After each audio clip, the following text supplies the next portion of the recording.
Por supuesto, esto depende de la fe que tengan, ¿no?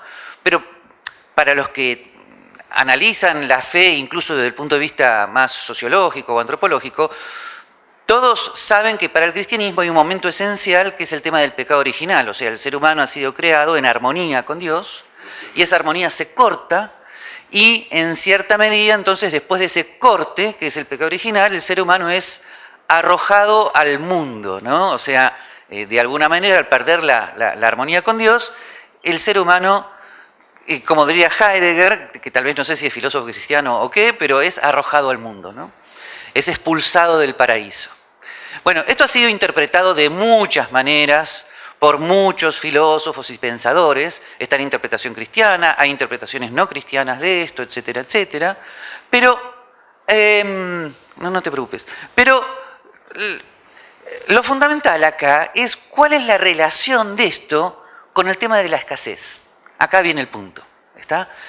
¿Cuál es la relación de esta situación de caída que sufre el ser humano con la escasez? ¿Por qué?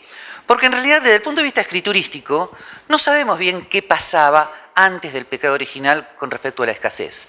Se supone que el ser humano de alguna manera trabajaba, pero era un trabajo lúdico, no parecía producir el sudor de la frente, ¿no?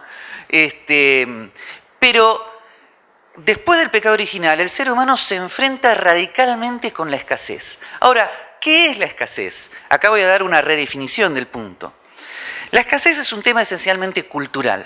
¿Qué quiere decir esto?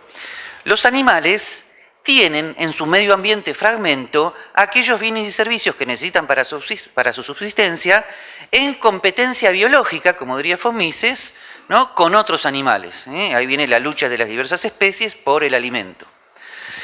En cambio, en el ser humano, que es un ser esencialmente cultural, lo que llamamos habitualmente nuestros bienes y servicios no están dados directamente por la naturaleza física, sino que, como bien saben, tienen que ser producidos. Y en esa producción, ¿no? Gracias. Y en esa producción interviene decididamente el ámbito cultural. ¿Qué quiere decir? Que aquello que, comillas, necesitamos son aspectos esencialmente culturales, donde también está la naturaleza física. Lo que quiero decir con esto es que lo que todas las culturas demandan son bienes y servicios, pero culturalizados. ¿Qué quiere decir? Desde el arco, la flecha, la manera de alimentarlos, la manera de vestirnos, y etcétera, ¿no? Todo pasa por las profundas creencias culturales de lo que el ser humano cree que necesita. Atención, porque en este cree que necesita entra el tema de la demanda subjetiva, ¿no? Con lo cual ya estoy sacando el tema de la famosa distinción entre necesidades reales y artificiales. Lo estoy sacando, lo estoy dejando de lado, ¿no? Bien, ahora, yo nunca utilizo Santo Tomás de Aquino para enseñar economía, pero voy a hacer una excepción, ¿no? Entre los múltiples párrafos de la Suma contra Gentiles, hay uno donde Santo Tomás dice, se los estoy leyendo fuera de contexto, que la naturaleza en muy pocas cosas ha provisto al hombre suficientemente.